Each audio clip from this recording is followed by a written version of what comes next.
حضرت علی المرضی رضی اللہ تعالیٰ عنہ کے ایک دفعہ چور نے چوری کی. یہ بڑا انوکھا واقعہ ہے کہ مولا علی علیہ السلام کے جب چور نے چوری کی تو کیا ہوا. حضرت علی رضی اللہ تعالیٰ عنہ نماز پڑھنے لگے تو آپ کے پاس زرہ تھی. آپ نے زرہ اتاری, پاس رکھی, بندے کو کھڑا کیا کہ یار میں نماز پڑھ لوں اور میری زرہ کی تم حفاظت کرنا. اب اس نے کہا ٹھیک ہے, کوئی مسئلہ نہیں ہے. حضرت علی رضی اللہ تعالیٰ نے نماز شروع کی. جب آپ نماز پڑھتے تو آپ دنیا سے بے خبر ہو جاتے. یعنی کہ ایک دفعہ آتا ہے کہ حضرت علی رضی اللہ تعالیٰ جس سمے تیر پہ واسط ہو گیا اور درد کی اتنی شدت تھی کہ کوئی نکال نہیں سکتا تھا. حضرت علی رضی اللہ تعالیٰ فرمانے لگے جب میں نماز میں کھڑا ہوں گا تو تب یہ تیر نکال لینا, مجھے کوئی خبر نہ ہوگی. اور یوں ہی آپ نے نماز شروع کی, تیر نکال لیا تو خبر نہ ہو سکی. یعنی کہ آپ اتنی مگن ہو کر نماز پڑھتے. جب حضرت علی رضی اللہ تعالیٰ نے نماز شروع کی, نماز کے اندر مگن ہو گئے, جب خدا کی تسبیحات بیان کی تو ساتھ والا جو بندہ تھا جو حفاظت کے لیے کھڑا تھا اس نے کہا موقع اچھا ہے, ویسے بھی ہاتھ میں کوئی چیز نہیں, وہ زیرہ لے کر بھاگ گیا. بازار میں جا کر اس نے بیچ دی. حضرت علی المرتضیٰ رضی اللہ تعالیٰ عنہ جب آپ نماز مکمل کرتے ہیں دیکھتے ہیں کہ بندہ تو غائب ہو گئے زیرہ لے کر. آپ سمجھ گئے, خیر اللہ کا شکر ادا کرتے ہیں, نماز کی توفیق ملی, نکل جاتے ہیں وہاں سے. بازار کے اندر پہنچتے ہیں, ایک شخص کے پاس وہ زیرہ دیکھتے ہیں. اس سے کہتے ہیں یہ زیرہ بیچے گا؟ اس نے کہا کیوں نہیں بیچوں گا. آپ نے فرمایا کہ اچھا 5 درہم کی مجھے دے دو.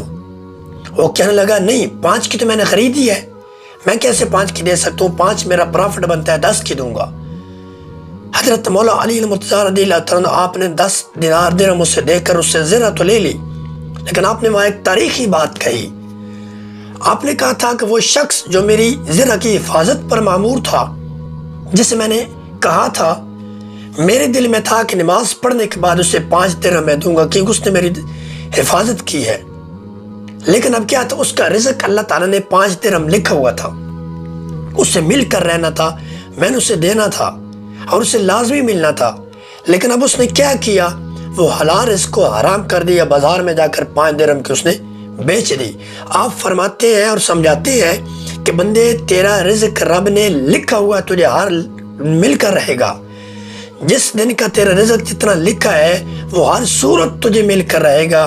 ہاں اب تیرے پہ ڈیپینڈ ہے, تو اسے حلال کرتا ہے حرام کرتا ہے. اس بندے کا اس دن کا رزق رب نے 5 درہم لکھا تھا, میں نے اسے دینے تھے, لیکن اس نے جلد بازی کی اور اس رزق کو حاصل تو کر لیا جو لکھا تھا, لیکن اس نے حرام کر لیا.